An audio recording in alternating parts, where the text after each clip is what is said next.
Est-ce que le micro passe même bien? Je crois.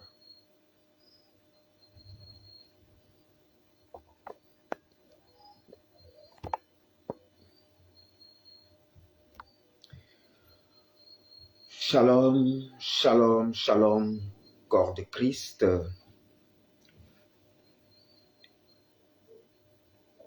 Shalom, Église du Seigneur. Bienvenue, chers internautes, à ces moments de la parole de Dieu. Vous le savez, ce sont des sessions d'enseignement de la doctrine de notre Seigneur Jésus-Christ qu'il a laissée à son Église. Aujourd'hui est un jour extrêmement particulier. C'est un grand jour, un jour solennel pour tous ceux qui cherchent le Seigneur, pour tous ceux qui persévèrent dans la foi. C'est pourquoi, bien-aimés, nous savons que ce direct va souffrir et va être attaqué de plusieurs manières. Non seulement spirituellement, mais aussi physiquement. C'est pourquoi je vous recommande, bien-aimés, de partager ce direct massivement, de vous abonner si vous n'êtes pas encore abonné sur ma page, afin que vous ne ratiez plus rien, de liker, d'aller sur le bouton suivre et appuyer dessus pour que vous puissiez suivre à chaque fois que nous ferons des directs. Mais aujourd'hui est particulier parce que je vous invite aussi à faire une chose, c'est de tapoter le direct. Nous avons besoin vraiment que vous tapotiez ce direct parce que, bien aimé dans la foi, nous savons que le direct va être attaqué. Alors, bien aimé, ceci étant, la pensée que nous allons partager aujourd'hui est déjà connue pour plusieurs, mais je vais me faire ce devoir que de le réitérer. Car le thème que le Seigneur a mis à cœur est le nouvel ordre mondial, le Gabon sur les traces du gouvernement mondial. Oui, je sais que ce thème va interpeller plusieurs. Ça, c'est la parole de Dieu, ça. Bien-aimé, c'est pourquoi je réitère. Le thème que nous abordons aujourd'hui, bien-aimé, dans ces sessions d'enseignement de la doctrine du Seigneur, bien-aimé, je l'ai intitulé « Le nouvel ordre mondial ». 2 points. L'accent va être mis sur le Gabon, sur les traces du gouvernement mondial. C'est pourquoi, bien-aimés, que cela ne vous trouble pas. Puisque Jésus-Christ, en son temps, lorsqu'il était face à ses disciples, leur avait recommandé aussi cela. Lisons Jean chapitre 14, dès le premier verset. Nous allons le lire, bien-aimés dans la foi. Jean chapitre 14, dès le premier verset. Jésus-Christ leur dit que votre cœur ne se trouble point. Et donc, pourquoi je vous demande que vous ne soyez pas troublés, bien-aimés, mais parce que nous ne sommes pas ici sur la plateforme La Vocation Insoupçonnée pour vous parler des choses liées au monde ésotérique. Non. Nous ne sommes pas là pour parler des choses liées au cercle pervers, au cercle vicieux du monde. Mais, bien-aimés, sachez-le que ces choses sont bel et bien dans la Bible. C'est pourquoi ce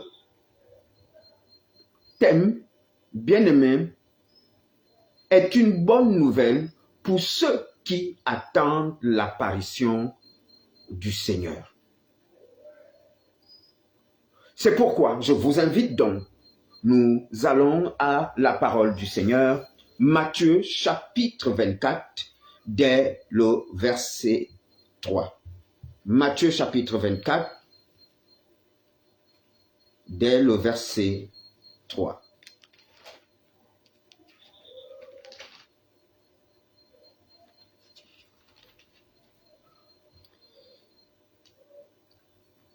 Au verset 3, voici ce qui est dit.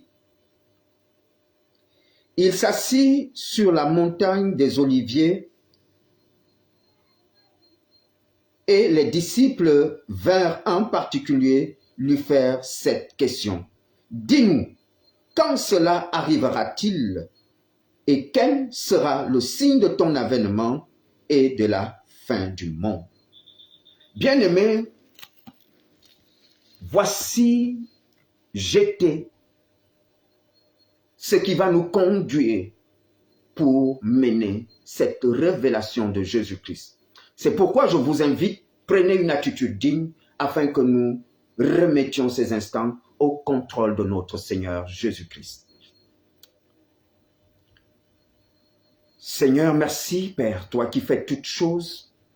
L'heure est arrivée afin que nous apportions, Seigneur, ta révélation au peuple que tu t'es choisi d'avance. Seigneur, nous savons que l'heure est grave et que l'ennemi fera tout afin que cette communication pour ton peuple soit interrompue, ne puisse pas être aller jusqu'à son terme. Mais c'est pourquoi, Seigneur, nous te demandons, soumets le temps, dispose toutes choses, dispose tout esprit, esprit de quartier, esprit de la ville, à l'obéissance de ta parole. Seigneur, nous te présentons aussi ce peuple. Et ta parole dit que ta parole ne sort jamais sans pourtant accomplir ce pourquoi elle est venue. Et nous croyons que par ces moments, Seigneur, tu visiteras ton peuple. Tu apporteras des guérisons. Tu restaureras. Tu guériras. Tu délivreras des chaînes de la malédiction plusieurs. Et tu affermiras la foi de tous ceux qui te cherchent en vérité. C'est pourquoi, Seigneur, qui moi je suis, mais Seigneur, c'est toi qui l'as décidé ainsi. Maintenant, mets les paroles dans ma bouche afin que mon intellect se taise et que seul ton esprit nous conduise dans ces moments. Sois au contrôle, soumets le temps au nom de Jésus-Christ de Nazareth. Ainsi nous venons de prier et nous disons Amen. Bien-aimés, sœurs et frères, en Jésus-Christ notre Sauveur, le passage de Matthieu chapitre 24 que nous venons de partager est la prophétie qui annonce l'avènement du Fils de l'homme. Et quand nous disons l'avènement du Fils de l'homme, nous sommes là dans un langage courant. Bien-aimé, ce passage annonce le retour de Jésus-Christ. En le disant ainsi, nous sommes là dans un langage familier. Mais si vous avez un cran au-dessus de la mêlée, si vous êtes spirituellement à l'université de Dieu, bien-aimé, ce passage nous annonce la seconde venue de Jésus-Christ. Et ici, que nous parlions de l'avènement du Seigneur, que nous parlions du retour de Jésus-Christ, que nous parlions de la seconde venue de Jésus-Christ, c'est une même réalité. Nous voulons le faire ainsi pour que toute la population puisse comprendre ces choses. Bien-aimés, alors, vous allez remarquer une chose. Si tu lis attentivement tout le chapitre 24 du livre de Matthieu, bien-aimé dans la foi, tu vas te rendre compte, tu constateras que le Seigneur est en train d'énumérer, de relater les événements qui vont se produire avant son retour. Ces événements, retenez-le bien, ce sont les signes précurseurs de la seconde venue de Jésus-Christ.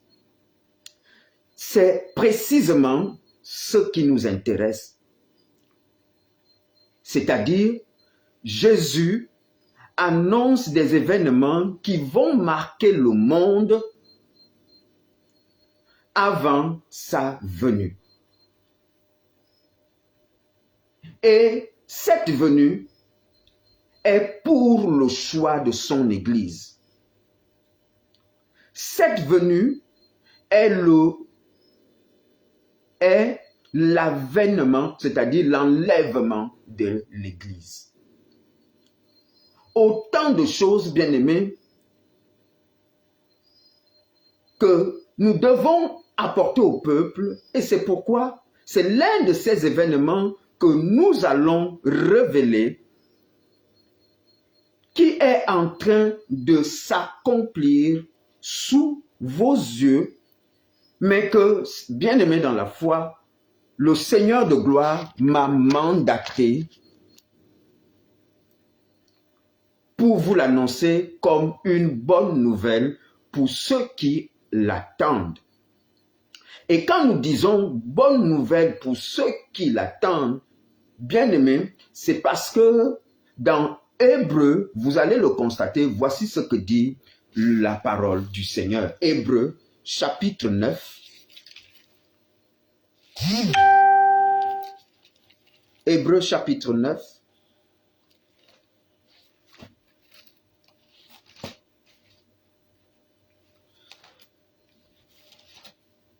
Hébreux, chapitre 9. Dès le verset 28. Voici ce qui est écrit. Il dit, de même Christ qui s'est offert une seule fois pour porter les péchés de plusieurs, apparaîtra sans péché une seconde fois à ceux qui l'attendent pour leur salut. Bien-aimés, nous nous appuyons sur cette disposition pour rappeler à plusieurs que ici on nous dit que de même Christ s'est offert une seule fois pour porter les péchés de plusieurs. Donc, à la première venue de Jésus-Christ, il est venu pour porter les péchés. On n'a pas dit pour toute l'humanité de plusieurs. Il faut comprendre qu'il s'agit d'une catégorie d'hommes. C'est-à-dire, là, il s'agit des contemporains de Jésus-Christ qui vont saisir ces choses et qui vont croire. C'est pourquoi on nous dit ici, il était d'abord venu pour le péché, pour ôter le péché de plusieurs. Donc, à qui il a ôté le péché? C'est ceux qui avaient reçu ces choses et qui ont cru qu'il était celui qu'il avait dit qu'il était. Bien-aimé dans la foi, mais on nous dit que de même, il apparaîtra une seconde fois à ceux qui l'attendent. Toi, tu es dans une église aujourd'hui. Tu persévères dans la foi. Mais je t'apprends une chose sur les dispositions d'Hébreux chapitre 9 au verset 28. On nous dit que si tu n'es pas dans une posture de l'attente du Seigneur, tu risques de ne pas bénéficier de toute l'œuvre que tu fais. Si tu es dans une église parce que tu es malade, parce que tu veux guérir, bien-aimé, les choses que nous allons dire ne vous concernent pas. Si tu es dans l'église pour te marier, pour impacter ta génération et que tu n'es pas dans les dispositions de l'attente du Seigneur, que tu es en train de l'attendre, comme l'atteste le passage, bien-aimé, ces choses ne te profiteront pas. Alors, bien-aimés dans la foi.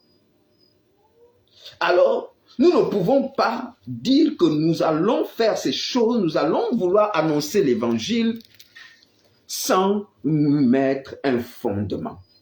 Bien-aimés, je vous invite à ce fondement. Dans Luc chapitre 2, nous posons maintenant le fondement qui va nous permettre, afin que beaucoup ne pensent pas que nous sommes dans la spéculation, afin que beaucoup ne trouvent pas des choses à redire dans ce que le Seigneur a voulu révéler à son Église. Bien-aimés dans la foi, Luc chapitre 2, dès le verset 10. Et vous allez comprendre pourquoi nous prenons ce passage de l'Écriture. Nous allons d'abord le lire avant que j'essaye d'en apporter l'explication. Pourquoi nous en posons comme le fondement. Vous le savez, bien-aimés dans la foi, on nous a dit soyez les imitateurs de Christ. Et la parole de Dieu nous dit que nous sommes édifiés sous le fondement des apôtres et des prophètes. Alors, si nous devons, nous aussi, entrer dans ce sillon pour que tout ce qui va être dit pendant ces moments soit vraiment relève de la bonne nouvelle de Jésus-Christ. Bien-aimés dans la foi, c'est pourquoi au verset 10, il est dit ceci. Mais l'ange leur dit, ne craignez point, car je vous annonce une bonne nouvelle. Bien-aimés, nous voyons un ange qui vient annoncer au berger une bonne nouvelle. Pourquoi cela est notre fondement qui va nous conduire? Parce que, bien-aimés, au temps de la naissance de Jésus-Christ, parce que c'est ce que l'ange va faire, bien-aimés, celui qui devait préparer le chemin du Seigneur, celui qui devait aplanir le chemin du Seigneur, qui devait l'annoncer, la parole de Dieu nous dit qu'il s'agit de Jean-Baptiste. C'est Jean-Baptiste, lui-même l'a même dit que je suis celui qui crie dans le désert, qui aplanit les voies du Seigneur. Mais souvenez-vous, bien-aimés, dans Matthieu chapitre 11, les disciples vont poser cette question au Seigneur Jésus-Christ. Ils vont lui demander, dis-nous, pourquoi les scribes disent-ils qu'Élie doit venir premièrement?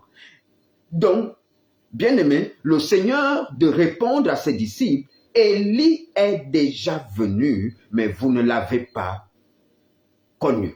Et vous l'avez traité comme vous avez voulu. Bien-aimés, la parole de Dieu nous dit que les disciples ont compris que Jésus leur parlait de Jean-Baptiste. Alors, bien-aimés, si Jean-Baptiste est celui qui devait annoncer la naissance de Jésus-Christ, bien-aimés, nous voyons là que le Dieu que nous prions, le Dieu du message du temps de la fin, le Dieu en qui j'ai cru et le Dieu que je vous invite à croire n'est pas un Dieu qui mystifie son peuple, n'est pas un Dieu qui est dans l'extravagance, n'est pas un Dieu qui est dans ce que les hommes aiment bien faire, c'est-à-dire le m'as-tu vu. Non, bien-aimé dans la foi. Ce n'est pas un Dieu qui est dans l'émotion. C'est pourquoi, bien-aimé, la parole de Dieu nous enseigne que entre Jésus et Jean-Baptiste, il n'y a que 6 mois d'intervalle. En vérité, si Dieu est le Dieu que nous prions était un Dieu qui aimait l'extravagance, qui aimait faire du m'as-tu vu, il serait passé par Jean-Baptiste ayant que 6 mois pour dire, en suçant son biberon, le Seigneur, l'Emmanuel est né, allez-y l'adorer. Mais le Dieu que nous vous présentons n'est pas un Dieu spectaculaire, mais c'est un Dieu bien-aimé qui a mis des garde-fous dans sa parole. Et c'est pourquoi lui-même va se charger d'envoyer son serviteur, un ange, pour venir annoncer ces choses au peuple du Seigneur. C'est cela le fondement. Donc, à chaque fois que la parole de Dieu, à un temps, va s'accomplir dans l'humanité, Dieu vient et annonce cela en envoyant un de ses serviteurs. Bien-aimés, c'est cela le fondement, c'est cela la bonne nouvelle que nous avons aussi pour vous aujourd'hui, si vous persévérez avec nous. Bien-aimés, alors, entrons dans la prophétie.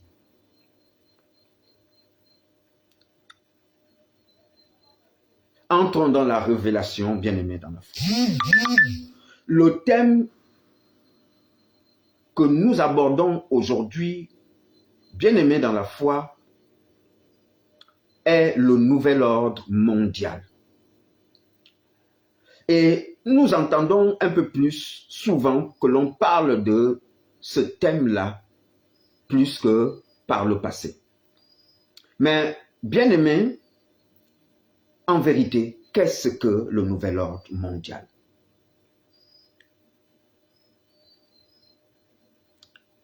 Eh bien, bien-aimés dans la foi, le nouvel ordre mondial est tout simplement le gouvernement mondial. Et j'attire ici votre attention de ce que il ne s'agit pas de n'importe quel gouvernement mondial, mais c'est le gouvernement mondial de l'Antichrist qui est en formation maintenant. Bien-aimés, et que beaucoup n'ont pas cette information. Et c'est pourquoi, bien-aimés, ce projet politique, en vérité,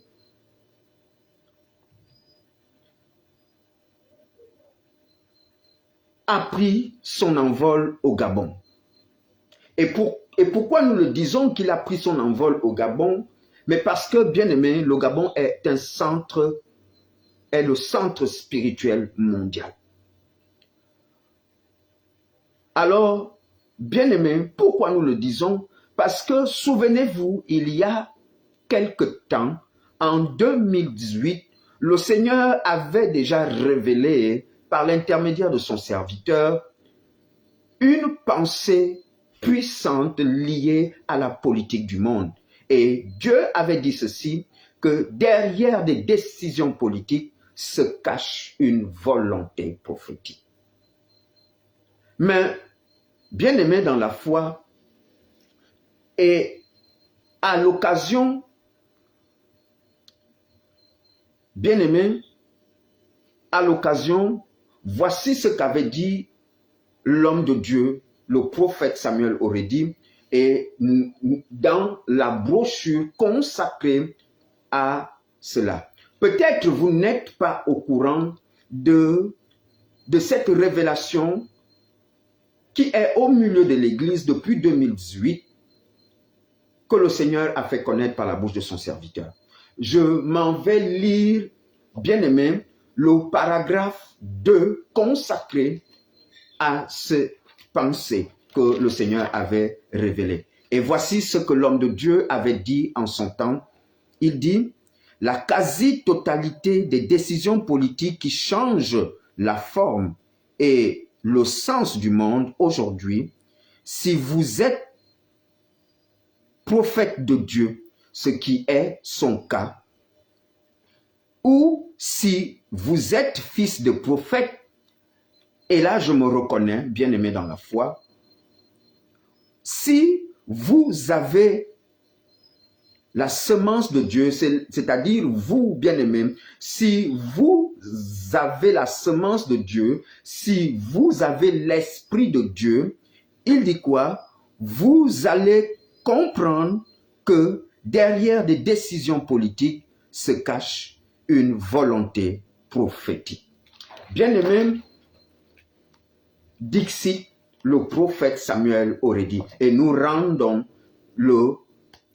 la brochure consacrée à cet effet, bien-aimé dans la foi, pour dire que, en vérité, beaucoup vont me poser la question, qui suis-je moi pour apporter une telle révélation au corps de Christ? Bien-aimé, vous n'avez pas totalement tort, parce que les Écritures le soulignent, bien-aimé, dans Luc chapitre 17, dès le verset 26. Et voici ce que le Seigneur avait dit à l'occasion. Il a dit, ce qui arriva du temps de Noé et du temps de Lot arrivera pareillement.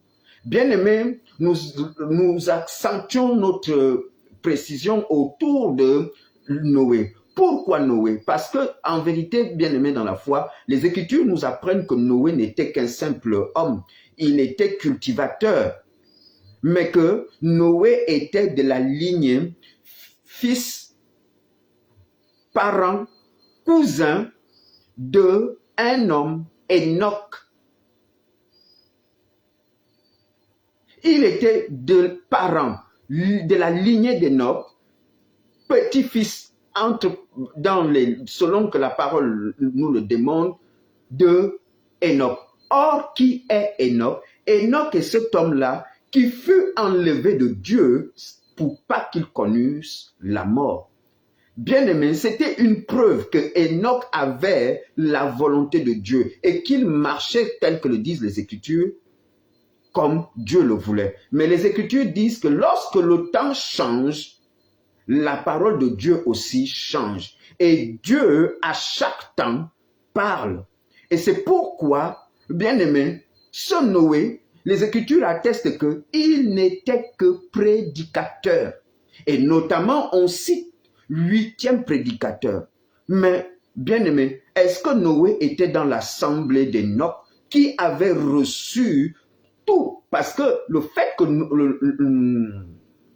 Enoch monte et soit enlevé était une preuve palpable que Dieu était avec lui. Et donc certainement il a laissé une église. Mais quand vous regardez, Dieu n'a pas confirmé sa parole au milieu de tous ceux qui se prévalaient être des ministres de la parole, qui se prévalaient être les fils spirituels de Enoch. Mais je parle là ainsi au courant qui réclament être du message du temps de la fin de William Branham. Et pour eux, il n'y a que eux qui ont reçu, bien-aimés, ces choses en ce temps du soir. Mais, bien-aimés, nous comprenons qu'il n'en est rien. C'est pourquoi je vous prie de garder ces dispositions que Dieu a révélées à son serviteur, le prophète Samuel aurait dit, gardez cela dans un coin de votre esprit, puisque nous allons revenir sur ces dispositions afin de nous conduire et de ressortir, bien-aimés, la prophétie sur le Gabon. Bien-aimés, alors nous disons que le nouvel ordre mondial est un concept qui est plus utilisé dans le milieu et les cercles universitaires. Mais vous allez remarquer une chose, c'est que on ne trouve pas, il est très rare que cette expression, ce terme soit utilisé par les hommes politiques. C'est tellement rare. Vous allez toujours aussi remarquer que dans les médias, on en parle très rarement. Mais bien aimé, que cela ne vous étonne pas. Cela est voulu pour voiler la prophétie, pour voiler la vérité. Mais aujourd'hui, bien aimé, cette vérité, Dieu vous la dévoile. Et c'est pourquoi, bien aimé, alors, vous devez comprendre que le nouvel ordre mondial est une vision pour le gouvernement mondial. Et par là, lorsque nous parlons de gouvernement mondial, cela suppose une capitale. Une seule capitale. Il n'y aura plus de Paris, il n'y aura plus Johannesburg, il n'y aura plus de Londres, il n'y aura plus Libreville, mais nous parlerons d'une seule capitale. Le gouvernement mondial, bien aimé, cela suppose un leader mondial. Bien aimé. Et par ricochet, lorsque nous parlons du gouvernement mondial, nous parlons d'un gouvernement unique et mondial. Il n'y aura plus le gouvernement du Gabon, il n'y aura plus le gouvernement français, ni le gouvernement des États-Unis, mais nous parlons là d'un gouvernement unique et mondial. Bien-aimés dans la foi, mais le corollaire de tout cela, et vous pouvez le constater, si nous parlons toujours du gouvernement mondial, cela en filigrane nous jette aussi un aspect très important, c'est que nous parlons d'une monnaie unique et commune. C'est pourquoi, bien aimé, la tendance actuelle est que la monnaie fiduciaire, c'est-à-dire les billets de banque, tend à rétrécir aujourd'hui. Bien aimé dans la foi. Ces billets tendent à rétrécir, à être de plus en plus petits. Simplement, ce n'est qu'un seul message, c'est de vous dire qu'en vérité, cette monnaie fiduciaire va disparaître pour laisser place à la monnaie électronique. Afin que beaucoup d'aspects dont nous révèlent les Écritures rentrent en accomplissement, bien-aimés, tel que lorsque la parole de Dieu nous dit « Vous ne pourrez ni acheter ni vendre », bien-aimés. Bien-aimés, alors, tous ces aspects sont même les bases de la mondialisation qui a été tant prônée, c'est-à-dire faire du monde un village planétaire. C'est là, bien-aimés, que la prophétie avait déjà à parler de ces choses dans la Bible. Nous ne sommes pas là en train de parler des choses du monde ésotérique, mais nous sommes bel et bien dans la Bible. C'est pourquoi, bien-aimés dans la foi, si un peuple n'est pas affermi sur l'accomplissement de la parole de Dieu en son temps, il sera difficile que le peuple soit sauvé. Parce que c'est lorsqu'on saisit ce que Dieu fait aujourd'hui, bien-aimé, qu'on est sauvé. Souvenez-vous, pourquoi nous avons pris comme fondement Luc chapitre 2 au verset 10. Bien-aimé, parce que, souvenez-vous, c'est ceux qui sont allés adorer le Seigneur qui ont été sauvés. C'est pourquoi les rois mages se sont déplacés pour venir adorer l'enfant, ce que Dieu avait fait. C'est ce qui sauve, bien-aimés, dans la foi. Et aujourd'hui, bien-aimés, nous voulons vous annoncer ces choses parce que c'est cela la foi. C'est cela croire au Seigneur Jésus-Christ, croire à l'accomplissement de la parole de Dieu en ce 21e siècle. Et c'est pourquoi nous allons vous révéler le Gabon sur les traces de la formation du gouvernement mondial, de l'Antichrist. Et vous me direz comment cela est possible, bien-aimés dans la foi. Bien-aimés, alors nous allons maintenant aller à l'essentiel de ce qui nous a réunis. Faisons une démonstration de comment, bien-aimés dans la foi, le nouvel ordre mondial est au milieu de nous en cette génération à l'heure actuelle. Bien-aimés, le terme nouvel ordre mondial, nous l'avons retrouvé sur les billets de banque du dollar américain.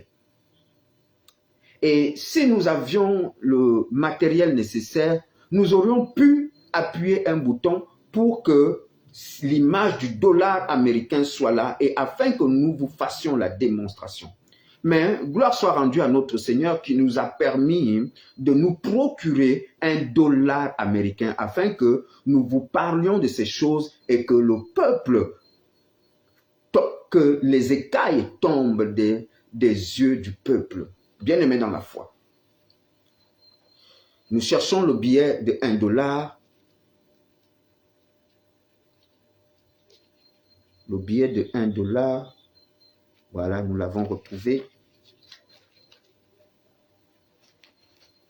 Nous avons trouvé le billet de $1. Bien-aimés dans la foi, voici le billet de $1. Et vous pourrez voir ici, nous avons un triangle. Et en bas de ce triangle, bien-aimé dans la foi, il y a un ruban. Et sur ce ruban, il y a une phrase qui est écrite. Et la phrase dit quoi? Bien-aimé, la phrase nous dit, elle est écrite, c'est écrit Novus Ordo Seclorum. Ici en bas du billet de banque de $1, du dollar américain. Mais nous remarquons que ce n'est pas de l'anglais. Et qu'est-ce que l'anglais, qu'est-ce que une langue étrangère vient faire dans un billet américain? Bien aimé dans la foi, on nous dit que c'est du latin. Alors, nous avons voulu comprendre que voulait dire cette inscription qui était à la base même du triangle qui se trouve dans le billet de banque américain. Voici ce billet de banque. Bien-aimé dans la foi. Voici ce billet de banque. Oui. Donc, tout à fait ici, nous voyons, il y a une petite bande. C'est écrit Novus Ordo Seclorum. Ce qui veut dire, comme c'est du latin, nous avons cherché, cela veut dire, Novus veut dire nouveau, Ordo veut dire ordre, Seclorum veut dire séculaire mondial. Bien-aimé dans la foi, donc, or, pourquoi c'est sur le dollar américain? Et pourquoi j'en parle? Parce que, bien-aimé dans la foi, le dollar américain est la monnaie de convertibilité de toutes les transactions internationales. Des flux commerciaux, tout se règle à base du dollar. C'est la monnaie de convertibilité en économie. Bien-aimé dans la foi. Donc, nous voyons que nous utilisons ce dollar, mais voici un projet, une vision qui est à l'intérieur de ce billet. Alors, bien-aimés, nous avons voulu comprendre qui a frappé le billet de la monnaie américaine sous l'effigie du nouvel ordre mondial et caché cela aux populations. Bien-aimés, nous avons découvert que c'était au temps du président américain Franklin D. Roosevelt. Et en quelle année? En 1935. Donc, bien-aimés, depuis 1935, une pensée a régné dans la tête de cet homme, Franklin Roosevelt, de faire un gouvernement mondial. Mais bien-aimés, c'est même ce Franklin Roosevelt, au sortir de la Seconde Guerre mondiale, qui jette les bases de l'ONU, Organisation des Nations Unies. C'est l'un des aspects qui nous amène, bien-aimés. Et donc, voici là l'origine du nouvel ordre mondial. Bien-aimés dans la foi. Alors, entrons maintenant dans la prophétie. Parce que quelqu'un va me dire, mais tu dis le nouvel ordre mondial.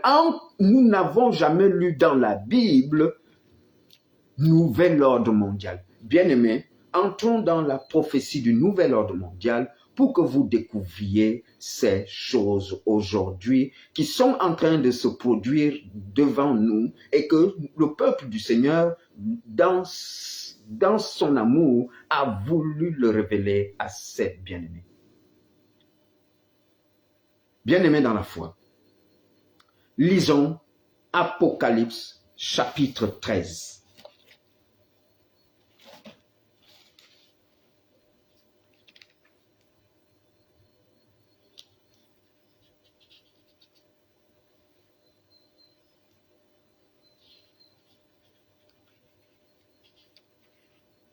Apocalypse chapitre 13.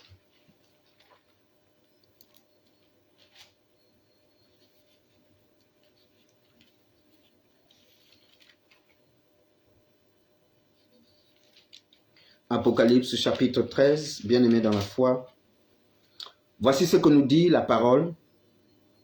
Puis je vis monter de la mer une bête qui avait 10 cornes et 7 têtes, et sur ses cornes 10 diadèmes, et sur ses têtes des noms de blasphème. La bête que je vis était semblable à un léopard. Ses pieds étaient comme ceux d'un ours et sa gueule comme une gueule de lion. Le dragon lui donna sa puissance et son trône et une grande autorité. Bien-aimés, arrêtons-nous là pour l'instant et essayons d'apporter l'explication de ce que nous venons de lire dans Apocalypse chapitre 13. Bien-aimés dans la foi, je vous souligne ceci, c'est que le livre d'Apocalypse, bien-aimé, est le livre des symboles et des représentations. Et comme tel, bien-aimé, vous allez remarquer une chose que dans plusieurs églises, le livre d'Apocalypse n'est pas lu dans plusieurs églises. Vous allez remarquer que plusieurs hommes de Dieu ne prêchent presque pas le livre d'Apocalypse. Et pourquoi il en est ainsi? Bien aimé, parce que en vérité, ce livre n'est pas accessible à tous. Mais, bien aimé, le Seigneur le révèle. Et c'est parce que c'est à ses serviteurs que le Seigneur le révèle que beaucoup, aujourd'hui, n'en ont pas accès. Alors, je te le dis, si tu es dans une église où on n'a jamais lu depuis 6 mois, l'homme de Dieu n'a jamais parlé, n'a jamais lu ou prêché le livre d'Apocalypse, sors, Dieu n'y est pas, mon frère. Dieu n'y est pas du tout. Si tu remarques un homme de Dieu depuis près de 1 an, tu es dans une assemblée, jamais on vous a présenté la parole du livre d'Apocalypse et de vous prêcher dessus, mon frère, sortez. Alors je vous invite, regardez, tous ces hommes de Dieu que vous appelez grands hommes de Dieu sur les réseaux sociaux. Je veux parler par exemple de Gédéon Latchetchouva. Dites-moi, depuis que vous suivez les directs, les prédications de Gédéon Latchetchouva, a-t-il touché au livre d'Apocalypse? Cela est impossible. Parce que, en vérité, il n'a pas reçu le mandat. Bien-aimé dans la foi, regardons Wilfrid Zawi. Lui, le bon orateur, dans toutes ses homélies, a-t-il touché au livre d'Apocalypse? Bien-aimé, vous allez voir que non. Monsieur Tounassi, rare de le voir toucher au livre d'Apocalypse, parce qu'en vérité, bien-aimés, ils n'ont jamais compris comment on annonce l'évangile et qu'ils n'en ont pas reçu le mandat. Mais parce que, bien-aimés, les Écritures attestent que nous avons ces mêmes hommes de Dieu, Zoma.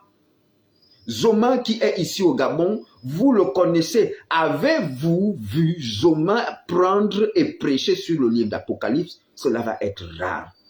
Lui, Badinga, a-t-il prêché déjà sur l'Apocalypse? Cela est difficile, bien aimé. Je ne saurais les citer. Mais pourquoi? Mais parce que Dieu a mis des garde-fous. Il a mis des verrous afin que si tu n'es pas un de ses serviteurs, cela te sera difficile de parvenir à la révélation et d'en apporter l'explication. Voici le verrou de Dieu, Apocalypse chapitre 1er, dès le 1er verset. Bien aimé, nous allons le lire. Nous allons le lire pour que beaucoup comprennent que nous n'avançons pas, bien aimé, parce que on s'autoproclame. Non, non, non. Bien aimé dans la foi. Voici ce que dit Apocalypse chapitre 1er, dès le 1er verset. Révélation de Jésus-Christ que Dieu lui a donné pour montrer à ses serviteurs les choses qui doivent arriver bientôt et qu'il a fait connaître par l'envoi de son ange à son serviteur Jean, lequel a attesté la parole de Dieu et le témoignage de Jésus-Christ. Bien-aimés, nous vous expliquons ces garde-fous. On nous dit ici que Dieu donne la révélation des choses qui doivent arriver à la fin à Jésus-Christ. Et Jésus-Christ le montre à ses serviteurs. Bien-aimés. Donc, si tu n'es pas serviteur de Jésus-Christ, tu ne peux avoir la révélation du livre d'Apocalypse et d'en apporter l'explication. Or, bien-aimés dans la foi, nous rentrons et nous allons apporter au peuple du Seigneur la révélation du Seigneur Jésus-Christ qu'il donne en cette génération afin que le peuple discerne de quoi on nous parle dans Apocalypse chapitre 13. Bien-aimés dans la foi, mais la parole de Dieu nous dit que c'est ici l'intelligence qui a de la sagesse. Donc, Dieu dans son intelligence, pour que nous puissions comprendre les symboles et les représentations qu'il a utilisées pour nous révéler la bête, bien-aimés, écoutez ce que Dieu dit aujourd'hui. Parce que peuple du Seigneur, Dieu veut que vous ayez de la connaissance. Daniel, chapitre 12, dès le verset 4, va vous permettre de bien comprendre quelle est la volonté de Dieu. Dieu veut cela pour son peuple. Dans le livre de Daniel, chapitre 7, chapitre 12, dès le verset 4. Daniel, chapitre 12, dès le verset 4. Voici ce que dit la parole de Dieu. Toi, Daniel, tiens secrète ces paroles et scelle le livre jusqu'au temps de la fin. Plusieurs alors le liront et la connaissance augmentera. Bien-aimés, Dieu veut vous apporter la connaissance afin que tout ce qui peut se produire aujourd'hui, que cela ne vous étonne, que cela ne vous amène pas à sortir de la foi en laquelle vous avez cru. C'est pourquoi, bien-aimés, nous rentrons et nous regardons maintenant la spécificité de la description du livre d'Apocalypse. Bien-aimés, voici ce qu'on nous dit dans le livre d'Apocalypse, chapitre 13. On nous parle dans Apocalypse 13, bien-aimés, la parole de Dieu nous parle de une bête qui monte de la mer. Apocalypse 13. On nous parle d'une bête qui monte de la mer. C'est un aspect très important, bien-aimé dans la foi. On nous dit que cette bête a 10 cornes et 7 têtes. Nous sommes là en train de vouloir comprendre la prophétie. Parce que beaucoup vont me dire, mais où parle-t-on du nouvel ordre mondial dans la Bible telle que tu l'as dit? C'est ce que nous sommes en train de porter à votre connaissance, toute la démonstration que le Seigneur nous a révélée. Donc la bête qui monte de la mer a 10 cornes et 7 têtes. Au verset 2, on nous dit que le dragon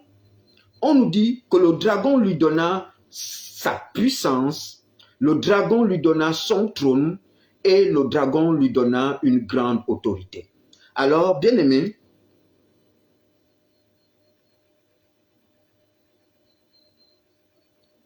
quel est donc, arrêtons-nous un instant sur la notion de dragon.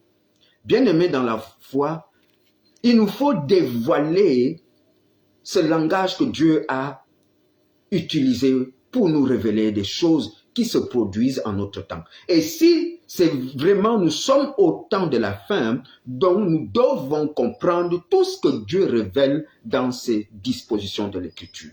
Alors nous commençons. C'est ici l'intelligence. Et comme Dieu ne mystifie pas son peuple, écoutez ce que nous révèle Apocalypse 12, dès le verset 9. On nous révèle au verset 9, et la parole de Dieu nous dit, « Il fut précipité, le grand dragon, le serpent ancien, appelé le diable et Satan. » Bien-aimés, donc, on nous dit dans Apocalypse 13 que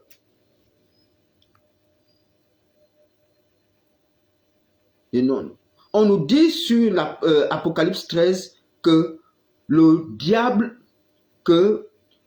diable donne à la bête, bien-aimé, puissance, autorité et un trône. Nous ne connaissons pas encore qu'est-ce que Dieu appelle la bête, mais nous savons déjà une chose, c'est que la bête reçoit de Satan, qui est le serpent ancien, bien-aimé, il reçoit de lui puissance, trône et une grande autorité.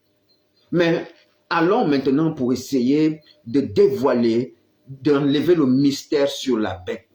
Bien-aimé dans la foi, on nous dit dans le livre d'Apocalypse, c'est que la bête était semblable au léopard.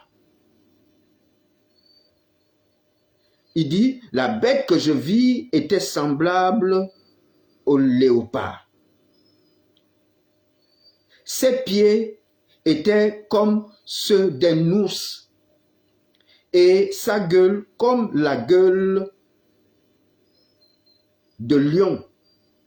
Bien-aimés dans la foi, donc nous voyons cette bête qu'on ne parvient pas encore, mais on nous dit qu'elle a un corps de léopard, des pattes de l'ours et une gueule de lion. Alors, bien-aimés, pour comprendre ces symboles et ces représentations que le Seigneur a utilisées pour nous les décrire, bien-aimés, il nous faut simplement comprendre ceci. La bête représentée par le léopard, que signifie le léopard? La bête représentée par l'ours, que signifie l'ours? La bête représentée par la gueule de lion, que signifie le lion? Mais bien aimé, pour que nous comprenions ceci, rappelez-vous que dans Apocalypse chapitre 1er au 1er verset, il est dit que ces choses sont attestées par la parole de Dieu et le témoignage de Jésus-Christ. Donc en vérité, on nous fait comprendre que tout ce qu'on a révélé à Jean est attesté par la parole de Dieu. Or, parole de Dieu veut dire Ancien Testament. Et le témoignage de Jésus-Christ, cela veut dire Nouveau Testament. Donc, en vérité, tout ce qu'on est en train de nous dire, c'est-à-dire que cela est d'abord dans l'Ancien Testament. Alors, bien-aimés, essayons de rechercher dans l'Ancien Testament si nous pouvons retrouver une place où Dieu a parlé de ces choses. Bien-aimés, je vous dis oui, c'est attesté et nous retrouvons les mêmes symboles utilisés dans Daniel chapitre 7. Allons-y dans Daniel chapitre 7.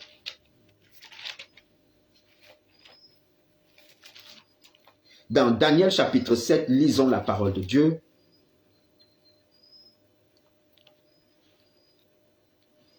La première année de Belchazzar, roi de Babylone, oui, Daniel eut un songe et des visions de son esprit pendant qu'il était sur sa couche. Ensuite, il écrivit le songe et raconta les principales choses. Daniel commença et dit, « Je regardais pendant ma vision nocturne et voici, les 4 vents des cieux firent éruption sur la grande mer. » Souvenez-vous, dans l'Apocalypse, la bête monte aussi de la mer. on nous dit au verset 3, « Et 4 grands animaux sortirent de la mer, différents l'un de l'autre. Le premier était semblable à un lion et avait des ailes d'aigle. Je regardais jusqu'au moment où les ailes furent arrachées. Il fut enlevé de terre et mis debout sur ses pieds comme un homme, et un cœur d'homme lui fut donné. Et voici, un second animal était semblable à un ours et se tenait sur un côté. Il avait 3 côtes dans la gueule entre ses dents. Et on lui dit, « Lève-toi, mange beaucoup de chair. » Après cela, je regardais et voici un autre était semblable à un léopard et avait sur le dos 4 ailes comme un oiseau. Cet animal avait 4 têtes et la domination lui fut donnée. Après cela, je regardais pendant mes visions nocturnes et voici, il y avait un 4e animal terrible, épouvantable et extraordinairement fort. Il avait de grandes dents de fer. Il mangeait et brisait tout. Il foulait aux pieds ce qui restait. Bien-aimés dans la foi, nous venons de lire là Daniel chapitre 7 et un aspect capital nous interpelle. C'est que nous constatons que dans Daniel chapitre 7, on nous parle de 4 animaux distincts les uns des autres. Bien-aimés dans la foi. Et ces 4 animaux, bien-aimés, nous pouvons remarquer une chose, que ce sont les mêmes symboles qui sont utilisés dans le livre d'Apocalypse.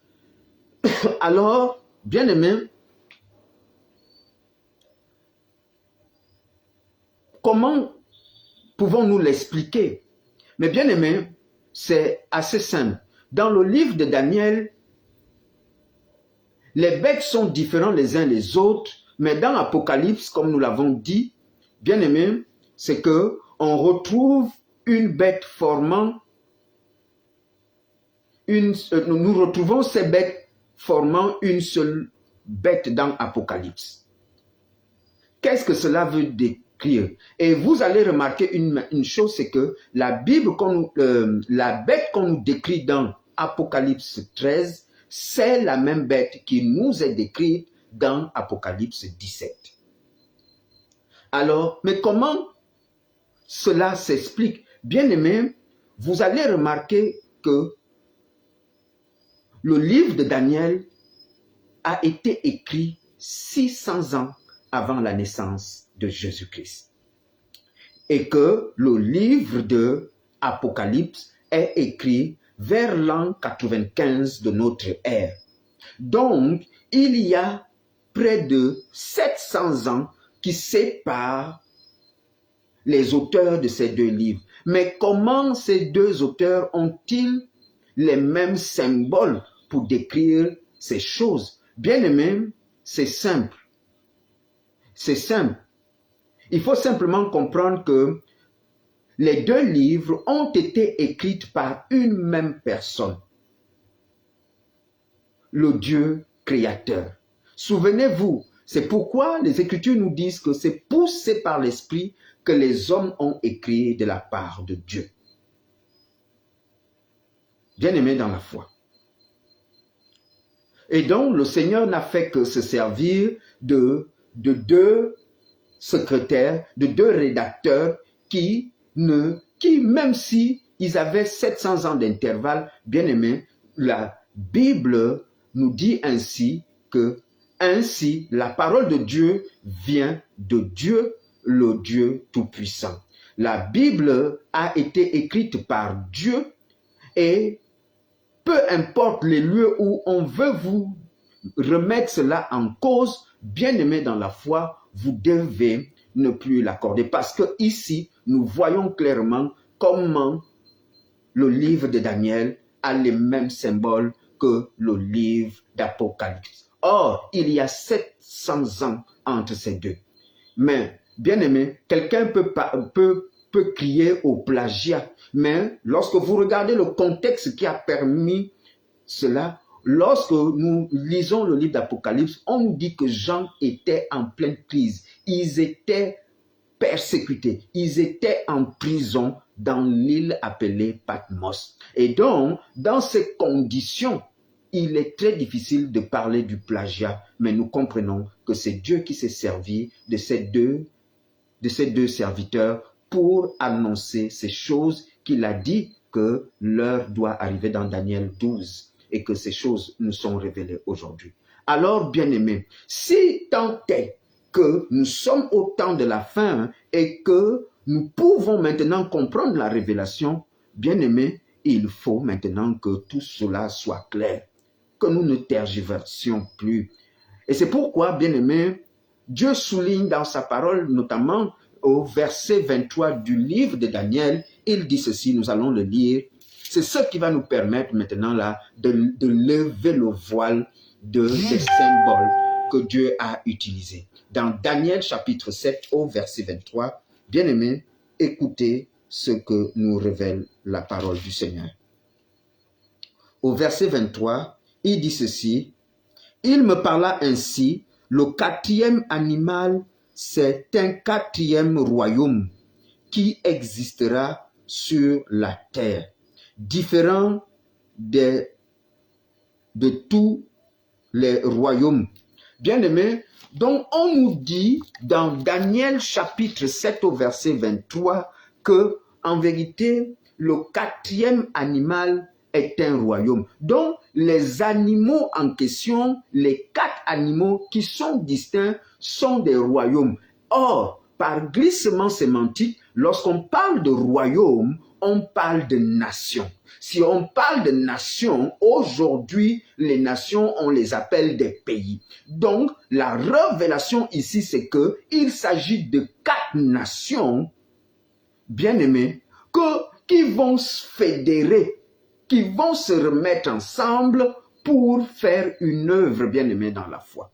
Alors, bien-aimés, il nous faut maintenant, si tant est que les bêtes dont parle Daniel, les animaux dont parle le livre d'Apocalypse, bien-aimés, il s'agit des nations, comment alors trouverons-nous ces... Donc, nous devons maintenant comprendre la révélation et reconnaître les nations dont Dieu parle ici. Alors, dans Daniel, on nous dit que le premier animal, dans Daniel, on nous dit que le premier animal est symbolisé par le lion. Bien-aimé, si le premier animal est un lion, c'est-à-dire la première nation est un lion, quel est le symbole au milieu de nos nations? Quelle est la nation dont le symbole est le lion? Bien-aimés dans la foi, nous pouvons trouver ça assez pertinemment et que nous allons essayer de le voir ensemble. Bien-aimés, nous trouvons le Sénégal qui a pour représentation un lion. Nous pouvons le voir à travers aussi le Cameroun qui a pour représentation un lion. Mais souvenez-vous de la révélation sur les politiques du monde que Dieu a donné à son serviteur, où il est précisé au chapitre, au paragraphe 2, qu'il s'agit des politiques qui changent le cours du monde et qui influencent le sens du monde. Alors nous nous posons la question, est-ce que le Cameroun et le Sénégal peuvent influencer Bien-aimés, le monde aujourd'hui, nous disons non. Parce qu'en vérité, pour influencer le monde, il faut être détenteur de la bombe atomique. Alors, bien-aimés, regardons alors quelle est cette nation dont nous reconnaissons le symbole de lion et qui est une puissance à l'heure actuelle. Alors nous avons essayé de chercher, bien-aimés dans la foi, et nous avons trouvé, il s'agit de l'Angleterre. Et comme je vous l'ai dit, si nous avions de l'accessoire pour pouvoir vous le montrer, je vous l'aurais montré en appuyant simplement sur un bouton et vous allez voir comment la ville de Londres est représentée par des lions dans presque toute la ville. Bien-aimés, et donc nous comprenons, et étant donné que l'Angleterre est aussi détentrice de la bombe atomique, l'Angleterre est aussi à coloniser, détient des colonies, notamment les États-Unis est l'une des colonies du Royaume-Uni, bien-aimés, dont nous comprenons et nous pouvons aisément nous dire que la première bête dont parle le Seigneur est le royaume de l'Angleterre, la nation de l'Angleterre. Alors, ainsi planté le décor, vous voyez, bien-aimés dans la foi, la révélation commence à être claire. Les écailles commencent à tomber de vos yeux afin que vous voyez ce que le Seigneur veut vous révéler. On nous dit le deuxième animal est symbolisé par l'ours. Bien-aimés, aujourd'hui, il est plus facile pour nous maintenant de pouvoir mettre un contenu, de savoir quelle est la révélation qui, si on ôte le voile, qu'est-ce qu'on peut retrouver. Mais bien aimé, la nation symbolisée par le pattes de l'ours n'est rien d'autre que la nation de l'homme le plus puissant du monde, Monsieur Vladimir Poutine, et dont nous parlons là de la Russie ex-URSS, bien aimé dans la foi, parce que, évidemment, la Russie détient la bombe atomique. Bien aimé dans la foi, nous continuons et nous arrivons au troisième animal. On nous dit que le troisième animal dans Daniel est représenté par le léopard à 4 têtes. Bien aimé, c'est cette représentation qui a été difficile. Et je vous dis, bien aimé, je venais de passer près de 1 an. Je n'allais plus à l'église. 1 an, je n'étais plus sur les réseaux sociaux parce qu'il y avait des interrogations que je me posais et que je voulais comprendre. Mais bien aimé, aujourd'hui, nous avons maintenant la capacité parce que la parole de Dieu nous dit,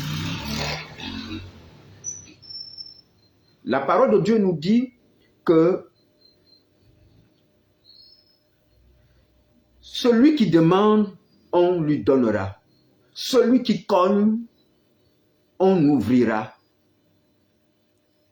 Bien-aimé, et Dieu dit, si tu le cherches, il se laisse trouver. Et nous croyons que le Seigneur s'est laissé trouver. C'est pourquoi nous sommes tombés sur un document, bien-aimé, qui nous parlait des origines, des causes de la chute du mur de Berlin. Et lorsque nous sommes tombés sur ce document de la chute du mur de Berlin, bien aimé dans la foi, on nous a décrit que la chute du mur de Berlin a été causée parce que la ville de Berlin est au centre de beaucoup d'aspects qui ont bouleversé le monde.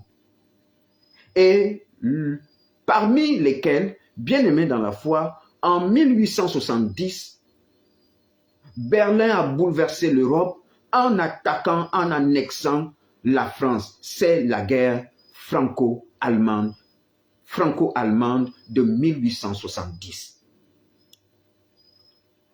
Comme si cela ne suffisait pas, bien aimé dans la foi, cette même ville, Berlin, est encore au cœur de la Première Guerre mondiale de 1914 à 1918. Nous voyons là 2 aspects. Bien aimé, nous croyons que c'était là le socle, mais on nous révèle que par son dictateur, le très sulfureux Adolf Hitler, Berlin est encore au centre de la Seconde Guerre mondiale lorsque ce empereur a voulu contrôler tout l'univers. Bien aimé, et nous avons connu un bouleversement d'ordre mondial, encore une fois, à la Seconde Guerre mondiale causé par Berlin. Or, la ville de Berlin n'est rien d'autre que la ville de la nation de l'Allemagne. Mais, bien aimé dans la foi, comme si les trois aspects ne suffisaient pas, où l'Allemagne est au centre du monde pour apporter ruine et désastre dans le monde, bien aimé, il s'est avéré qu'au sortir de la Seconde Guerre mondiale, la même ville va encore rentrer en scène lorsque les deux blocs vont se mettre en scène et vont causer qu'on érige le mur de Berlin. Nous parlons là du bloc communiste et du bloc capitaliste. Ces deux blocs vont s'affronter et nous vont faire entrer l'humanité dans ce qu'on appelle une guerre froide. Bien-aimés dans la foi, nous voyons là, rien que par la ville de l'Allemagne, par la nation de l'Allemagne, nous voyons 4 fois elle entre en scène sur la scène mondiale pour défrayer la chronique. Mais bien-aimés, par là, je m'étais déjà dit que nous avons peut-être là les 4 aspects qui nous permettent de pouvoir préciser la bête. Mais sur cet aspect, rien ne confirme qu'il s'agit bien du léopard, puisque aucune nation n'a pour représentation léopard. Alors, si nous ne pouvions pas dire que le léopard était bel et bien, nous ne pouvions pas démontrer que le léopard était bel et bien la nation de l'Allemagne, bien aimé, cela voudrait dire que toutes les autres nations n'étaient pas valides. C'est-à-dire que l'Angleterre n'était pas le lion, c'est-à-dire que la Russie n'était non plus l'ours. Mais bien aimé dans la foi, encore une fois de plus, Dieu a fait son œuvre parce que cela nous a pris 4 mois durant. Nous nous posions des questions, nous voulions comprendre, jusqu'à ce que nous tombions sur une déclaration de Vladimir Poutine qui va maintenant menacer l'Europe en disant au bloc de l'Union européenne que si une certaine catégorie d'armes stratégiques traversait l'Union européenne pour se rendre en Ukraine, pour soutenir ce qui se passe là-bas, Poutine n'hésiterait pas d'agir avec véhémence. Et en vérité, il s'agissait de l'Allemagne qui disait apporter son aide, son arsenal militaire le plus stratégique pour soutenir l'Ukraine. Et l'arme stratégique allemande était rien d'autre qu'un char. Et lorsque le nom du char nous fut donné, bien aimé, vous pouvez comprendre combien de fois nous croyons et nous étions en train de jubiler, puisque le char en question, c'est le char Léopard, est un char de l'Allemagne. Donc, quand Dieu révèle et symbolise le royaume de l'Allemagne, qui a 4 fois impacté le monde, bien aimé, Dieu nous fait comprendre que l'Allemagne est cette 3e nation qui est représentée par le léopard à 4 têtes.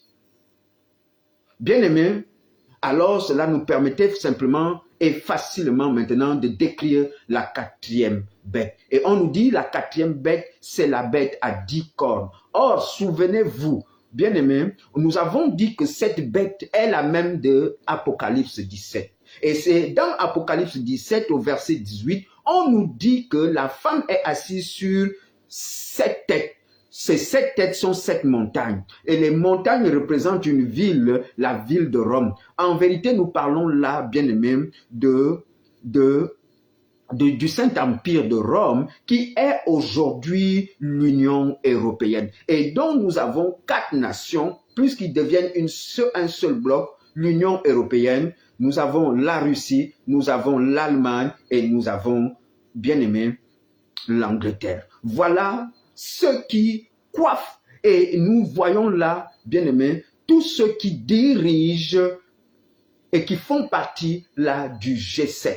Parce que, bien aimé, souvenez-vous, dans la prophétie, on nous parle aussi du lion qui avait les aigles d'aigle. Or, nous savons que l'aigle est représenté par les États-Unis. Et on nous dit que le léopard avait des aigles d'oiseaux. Or, nous savons une nation qui est représentée sous forme d'oiseaux, c'est la nation de la France qui a pour symbole le coq. Or, le coq a bel et bien les ailes d'oiseau. Alors, ainsi, bien aimé, ficelé, nous pensions maintenant comprendre toute la révélation que le Seigneur nous avait faite. Et on nous dit qu'en vérité, dans Daniel, ces bêtes sont bien distinctes, mais dans Apocalypse, ils vont se former pour former un système de gouvernement mondial. Et c'est ce système de gouvernement mondial qui a commencé au sein de l'ONU, bien aimé dans la foi. Mais qu'aujourd'hui, nous rentrons maintenant pour comprendre comment Dieu révèle ces choses. Parce que, bien aimé, dans Daniel chapitre 7 et dans le livre d'Apocalypse, on nous parle d'une guerre. Il s'agira, bien aimé, de la Troisième Guerre mondiale qui est inéluctable. Bien aimé, nous sommes en train de parler de ces choses et c'est pourquoi je vous ramène à la prophétie que le Seigneur avait fait connaître en 2018 par son serviteur, le prophète Samuel aurait dit, lorsqu'il dit que derrière les décisions politiques se cache une volonté prophétique. C'est cette révélation qui est pour nous, bien-aimés, la lampe à nos pieds en ce temps du soir. Souvenez-vous, dans Psaume 119, on nous dit que ta parole est une lampe à nos pieds, une lumière sur nos sentiers. Donc, pour que nous puissions bien avancer dans la prophétie, bien-aimés, nous allons nous retourner sur cette disposition que le Seigneur avait révélée à son serviteur. Et cela est dit que derrière des décisions politiques se cache une volonté prophétique. Alors, cela nous permet bien de bien comprendre maintenant comment nous rentrons en scène, comment le Gabon va rentrer en scène, bien aimé dans la foi. Pour dire simplement, bien aimé, et n'oubliez pas, nous avons dit que les 4 nations sont des 4 nations qui portent la vision de la formation du gouvernement mondial. C'est pourquoi vous remarquez dans Apocalypse 13, nous avons la tête du lion, une tête. Nous avons la tête de l'ours, une tête. Nous avons les 4 têtes du léopard, ce qui fait déjà 6. Et la 7e tête, c'est la tête de l'Empire de l'Union européenne qui représente un bloc. Donc, cet ensemble vont se réunir pour jeter les bases du gouvernement mondial. Et comme nous le disons, bien aimés, nous attachons de la révélation que Dieu a révélée. C'est pourquoi nous pouvons maintenant poser cette question. Quelle est la décision politique qui a entraîné le Gabon à entrer dans la prophétie de la formation du gouvernement mondial? Bien-aimé, quelle est, je le reprends, la décision politique qui a conduit le Gabon à mettre en place, bien-aimé, à faire partie de la formation du gouvernement mondial? C'est cela, bien-aimé. Alors, je ne vous apprends rien, bien-aimé, dans la foi. Le 30 août 2023, le Gabon a connu un bouleversement de son modèle politique, ce qui l'a conduit à entrer dans une phase de la transition pour la restauration des institutions et de la dignité de son peuple. Tout cela vous le savez déjà. Bien-aimés dans la foi.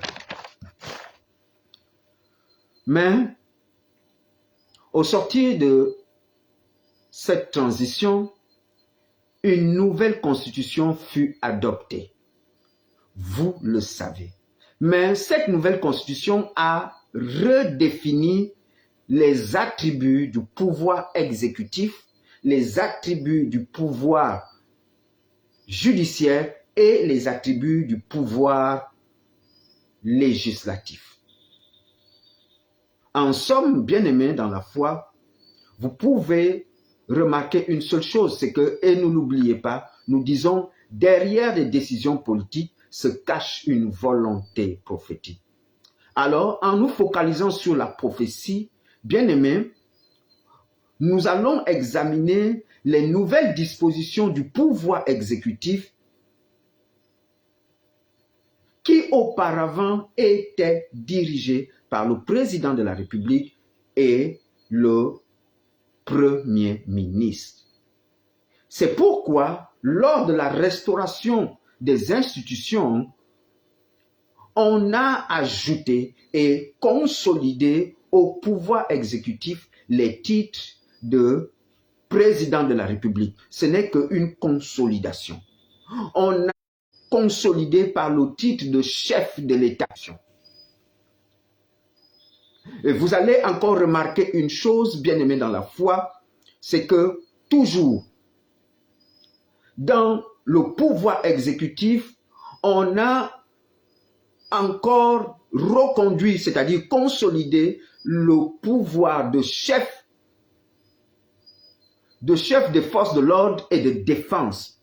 C'est toujours une consolation. Mais ils ont ajouté, bien-aimés dans la foi, le titre de chef du gouvernement. Là, c'est ce qu'ils ont ajouté au pouvoir exécutif, le titre de chef du gouvernement. Or, par le passé, le poste et le titre de chef de gouvernement, bien-aimé dans la foi, étaient tenus et attribués au Premier ministre.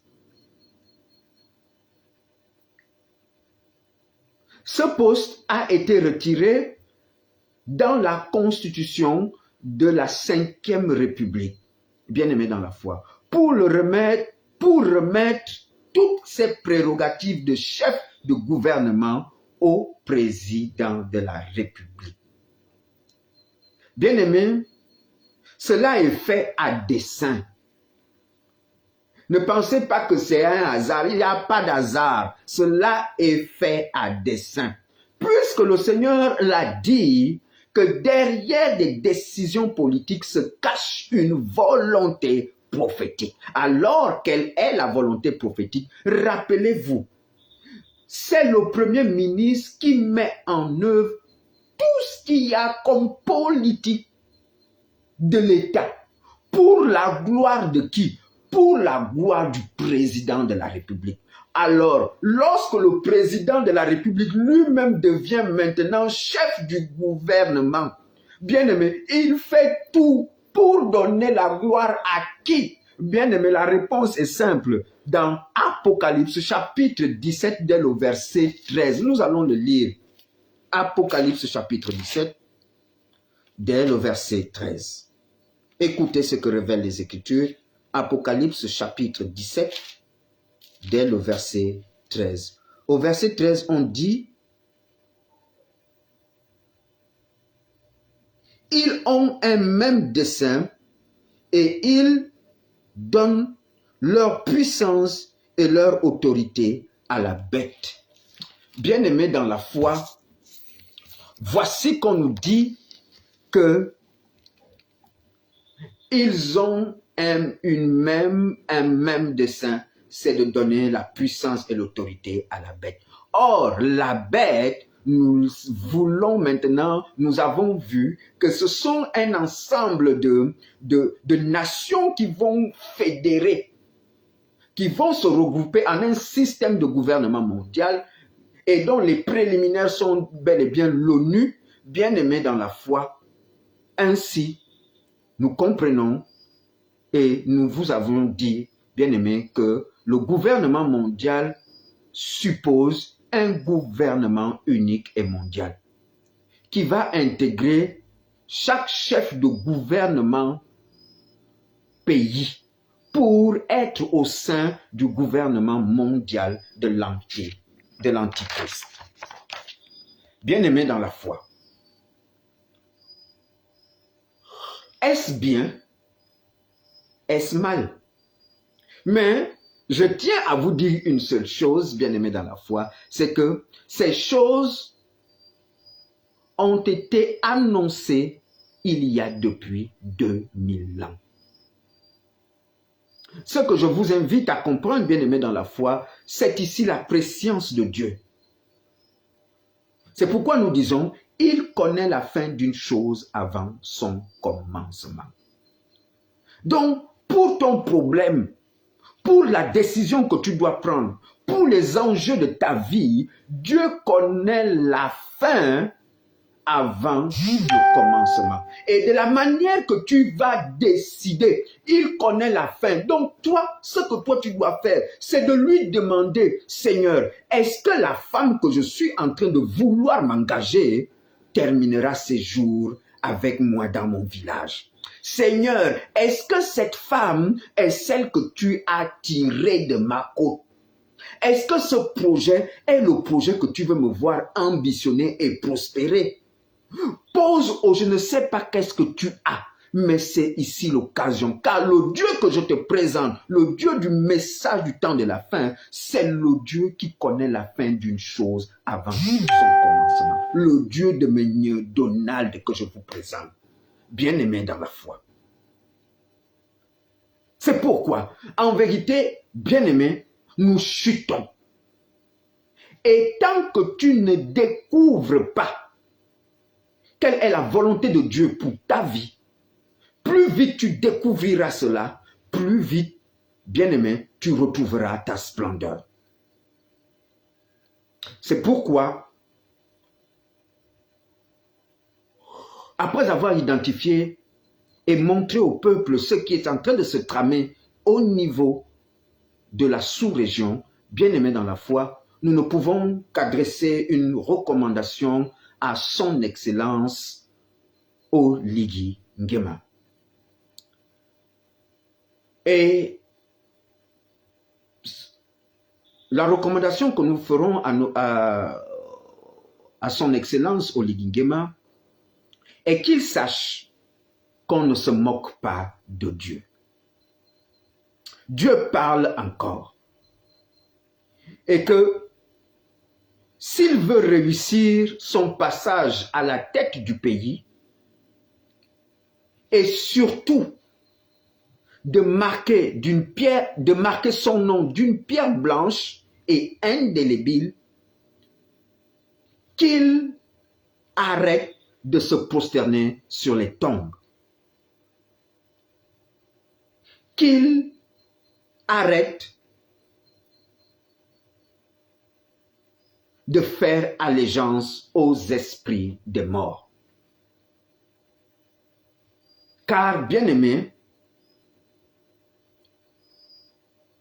être chrétien et croire au Seigneur Jésus-Christ, cela exige et répond à un code de conduite. Bien-aimé, au peuple africain, sachez que ce qui a débuté au Gabon va s'étendre dans tout le continent. En Europe et dans le reste du monde. C'est en ces temps-là que les dispositions de l'Écriture nous disent l'homme de la perdition sera révélé. Bien-aimés, nous venons de passer là des moments de la révélation de notre Seigneur. Que Dieu vous bénisse. Et surtout, je vous le recommande encore une fois, si vous avez compris la révélation de notre Seigneur, si cela vous a apporté de l'éclairage dans votre foi, et de vous comprendre que Dieu a révélé ces choses pour que vous ayez la connaissance en votre temps. Bien-aimés, soutenez-nous dans l'œuvre. Vous pouvez, si vous ne voulez pas, peut-être, vous pouvez aller directement payer la connexion sur Canal+. Le numéro est le 077 96 94 36. Bien-aimés, vous vous abonnez ou vous passez par le numéro 065 47 53 03 et vous pouvez nous régler 1 mois, 2 mois de la connexion Internet. Nous avons besoin de, lorsque nous allons faire nos directs, de vous montrer des illustrations pour que vous compreniez bien la parole de notre Seigneur. C'est pourquoi le numéro vous est déjà communiqué, le 077 96 94 36. Vous pouvez nous soutenir. Et si vous avez des préoccupations particulières, vous pouvez nous envoyer vos interrogations afin que, bien-aimés dans la foi, nous vous apportions la volonté de Dieu de votre vie. Et si vous voulez comprendre quelle est la volonté de Dieu, bien-aimés, sachez-le, vous pouvez nous contacter sur vous pouvez nous retrouver à l'église Les Saints Fidèles qui se trouve à Mindoubé 2,